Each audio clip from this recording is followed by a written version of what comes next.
Hello champions, welcome back to the channel UP board English medium RWA। मैं Sukesh welcome करता हूं आप सभी प्यारे बच्चों का।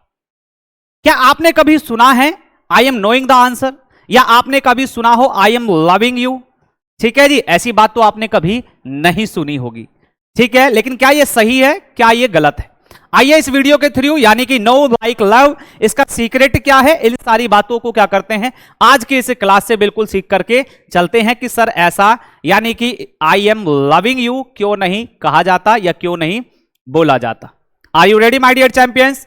ओके, चलिए शुरुआत करते हैं अपनी इस क्लास की। और सबसे पहले समझते हैं बेटा, इसके लिए आपको दो चीजें समझ करके चलनी होगी। नंबर पहली चीज आपने कहा सर क्या है? Number one thing is action verb. What is action verb? ठीक है जी, एक्शन वर्ब क्या होती है? ठीक है, जैसे एक सेंटेंस मैंने आप सभी के लिए लिखा, I am running, I am running, I am running. तो इसमें जो रनिंग है प्यारे बच्चे, ये क्या है? It shows action. ठीक है, action verb shows action. Clear है? ये जो रनिंग है ये आपका क्या हो जाएगा? आपने कहा सर एक्शन। क्लियर है? क्या हो जाएगा? एक्शन। ठीक है जी, ओके जी। तो action verbs shows action. Action verb जो होती हैं वो हमें एक्शन दिखाती हैं। बट दूसरी जो चीज आपके सामने होगी स्टेटिव वर्ब। क्लियर है? स्टेटिव वर्ब क्या करती है? जैसे मैंने आपके लिए एक सेंटेंस लिखा, इस सेंटेंस को आप बहुत अच्छी तरीके से जानते होंगे, आई लव यू। क्लियर है? I love you. ठीक है जी, तो ये जो सेंटेंस है आप देख पा रहे हैं, इस सेंटेंस में हमें क्या पता चल रहा है? इस सेंटेंस में जो लव है हमें मेरे प्यारे बच्चे स्टेट, ठीक है जी, दशा, या फिर आप कह सकते हैं सर फीलिंग। ठीक है जी सर, ये हमें क्या दिखा रही है? Feeling. So you can say stative verb shows state, feeling और इमोशन और आइडियाज। ठीक है, जो स्टेटिव वर्ब्स होती हैं वो हमें क्या क्या दिखाती हैं? Feeling, emotion, ideas. This is the biggest difference. ठीक है जी, ये सबसे बड़ा अंतर है किसमें? एक्शन वर्ब में और स्टेटिव वर्ब में।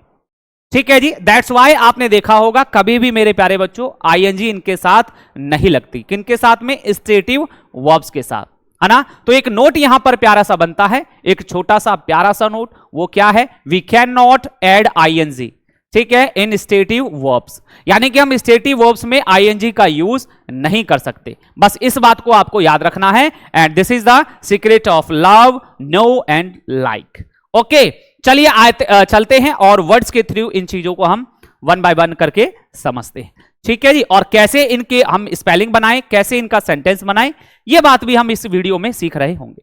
तो सबसे पहले आप देखेंगे भैया जी थिंकिंग वर्ब्स। अब जो स्टेटिव वर्ब्स हैं ये दो पार्ट्स में डिवाइडेड हो जाती हैं, बट जाती हैं, यानी आप इन्हें थिंकिंग वर्ब्स भी कह सकते हैं। कौन कौन से वर्ड्स हैं जो थिंकिंग वर्ब्स में आती हैं, जरा आइए देख लेते हैं। ठीक है जी, तो आप कह सकते हैं सर थिंकिंग वर्ब से हम कह सकते हैं सर, थिंक का मतलब क्या होता है? सोचना, यानी कि सर याद से रिलेटेड, रिमेंबर। ठीक है बच्चा, या फिर आप कह सकते हैं सर बिलीव, है ना? क्या कह सकते हैं? बिलीव कह सकते हैं। ओके, रिमेंबर हो गया आपका, बिलीव हो गया। तो दीज वर्ड्स आर कॉल्ड, भैया जी आपने कहा कौन सी वर्ब? थिंकिंग वर्ब, यानी कि सोचने वाली भैया जी क्रियाएं। ठीक है, ऐसी क्रियाएं जिनसे हम सोचा करते हैं। तो ये किस कैटेगरी में आती है? ये आती है थिंकिंग वर्ब्स में, है ना? या फिर आपने कहा सर ये जो वर्ड हमारी होती है अंडरस्टैंड, है ना? अंडरस्टैंड। क्लियर है? अंडरस्टैंड भी सर कैसी है? Thinking verb. ओके, और भी बहुत सारी हुआ करती हैं, बट ये जो है हमारी मुख्य है, जो हमारी डेली बेस में बहुत ज्यादा हम इनका यूज करते हैं। तो ध्यान रखना, दीज आर स्टेटिव वर्ब्स और you can say thinking verbs. इनके साथ में हमें आईएनजी का यूज नहीं करना। ठीक है जी, आईएनजी का यूज नहीं करना। ओके जी, जैसे कि अगर मैंने आपको एक सेंटेंस दिया, मैंने लिखा मैं समझ रहा हूं, मैं समझ रहा हूं। ठीक है बच्चा, मैं समझ रहा हूं। तो इसकी इंग्लिश, इसकी स्पेलिंग या मैंने कहा जी इसको कैसे ट्रांसलेट आप करेंगे इंग्लिश में। तो कुछ बच्चे जिनको नहीं पता थिंकिंग वर्ब्स या फिर स्टेटिव वर्ब्स के बारे में, वो बच्चे क्या करेंगे? I am understanding, I am understanding. ठीक है जी, और ये क्या हो जाएगा? अरे सर ये तो गलत हो जाएगा। जिसने यूपी बोर्ड इंग्लिश मीडियम पर सुकेश सर से नहीं पढ़ा है भैया वो तो गलत हो जाएगा। ठीक है जी, बट सर सही करने के लिए हमें क्या करना होगा? हमें ये बात याद करनी होगी कि रिमेंबर, बिलीव, अंडरस्टैंड क्या है? ये थिंकिंग वर्ब्स है। वी कैन नॉट आईएनजी, है ना? हम इनके साथ आईएनजी का यूज नहीं कर सकते। मींस हम इसे कॉन्टिन्यूअस, है ना? आईएनजी क्या दिखाती है हमें? कॉन्टिन्यूअस, कि सर हम इसे कॉन्टिन्यूअस फॉर्म में नहीं बना सकते। ठीक है जी। तो एक बात और आपको यहां पर ध्यान देनी है कि ऐसी वर्ब्स जो स्टेटिव हैं उनको ट्रांसलेट करने के लिए वो दो ही टेंस में ट्रांसलेट होती हैं, प्रेजेंट इंडेफिनिट और पास्ट इंडेफिनिट। तो ये सेंटेंस अपना देखेंगे आपने देखा रहा है आ रहा है बेटा, तो आपको पता चल गया सर प्रेजेंट। इट्स मीन इस सेंटेंस को आपको प्रेजेंट इंडेफिनिट में बनाना होगा। सपोज करिए यहां पे मैं लिख दूं मैं समझ रहा था। मैंने क्या लिखा, मैंने यहां पर लिखा मैं समझ रहा था, मैं समझ रहा था। ठीक है जी। इट्स मीन क्या हुआ कि भैया जी यहां पर था लिखा हुआ है, ये पास्ट हो गया। तो इस सेंटेंस का आंसर आपको किसमें करना है, पास्ट इंडेफिनिट, है ना। You will have to write. ठीक है जी। आपको जो लिखना होगा किसमें, पास्ट इंडेफिनिट में मेरे प्यारे बच्चे लिखना होगा। बात क्लियर है, बात समझ में आई कि सर अगर प्रेजेंट में है तो प्रेजेंट इंडेफिनिट में बनाएंगे, और सर अगर पास्ट में है तो फिर पास्ट इंडेफिनिट में बनाएंगे। ठीक है जी। आइए जरा समझते हैं इसका क्या होगा राइट आंसर। तो इस सेंटेंस का राइट आंसर आप क्या लिखेंगे भैया जी, सिंपल प्रेजेंट का रूल, यानी कि प्रेजेंट इंडेफिनिट का जो पॉजिटिव रूल होता है उसे अप्लाई करेंगे, यानी कि भैया जी आई होता है प्लूरल, और प्लूरल अपने साथ क्या करता है, always plural subject takes always. ठीक है जी। प्लूरल हेल्पिंग वर्ब्स और मेन वर्ब्स। ठीक है जी। तो आप कहेंगे सर यहां पर हम क्या लेंगे भैया जी, प्लूरल है तो फिर V1 का यूज हम सभी करके चलेंगे। V1 क्या होती है, अंडरस्टैंड। अंडरस्टैंड क्लियर है जी। आई अंडरस्टैंड इस क्वेश्चन का क्या हो जाएगा, राइट आंसर हो जाएगा। क्लियर है। चलो जी नेक्स्ट की बात कर लेते हैं, मैं समझ रहा था। ठीक है जी। अब कई बच्चे इसको क्या करेंगे भैया जी, understanding, I was understanding.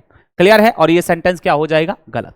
Right answer इसका क्या होगा, इसे आपको पास्ट इंडेफिनिट में कन्वर्ट करना होगा। ठीक है। कैसे करेंगे भैया जी, पास्ट इंडेफिनिट का सिंपल रूल लगा दीजिए, राइट आंसर आ जाएगा। मींस सब्जेक्ट, और सब्जेक्ट के साथ V2। V2 क्या है समझने की, अंडरस्टैंड की क्या हो जाएगी, अंडरस्टूड। ये आपका क्या हो जाएगा, राइट आंसर। ठीक है जी। तो ध्यान रखें स्टेटिव वर्ब्स को हम क्या करते हैं, कभी भी कॉन्टिन्यूअस फॉर्म में मींस आईएनजी वाली फॉर्म में नहीं बनाते। किसमें बनाते हैं, या तो प्रेजेंट इंडेफिनिट या तो फिर पास्ट इंडेफिनिट। क्लियर है। चलो जी। तो यही आपका आज का कॉन्सेप्ट था। अगर आज के बाद से आपसे कोई कह दे कि सर बताइए मैं, ठीक है जी, जैसे आपको मैंने सेंटेंस दिया मैं प्यार कर रहा हूं, है ना, कर रहा हूं, इस सेंटेंस को बनाइए। तो आप बहुत अच्छी तरीके से जानते हैं कि सर प्यार करना क्या हो गया, लव। ठीक है जी। क्या हो गया सर, लव। और लव कैसी वर्ब है, it is not action verb. ठीक है, ये एक्शन वर्ब नहीं है। ठीक है जी। ये क्या है, इट इज स्टेटिव वर्ब। ठीक है जी। ये क्या है, स्टेटिव वर्ब है ना। तो इनके साथ आप आईएनजी का यूज नहीं करेंगे। सर ये प्रेजेंट में है, इट्स मीन कि इसे हम कन्वर्ट कर देंगे प्रेजेंट इंडेफिनिट में, प्रेजेंट इंडेफिनिट।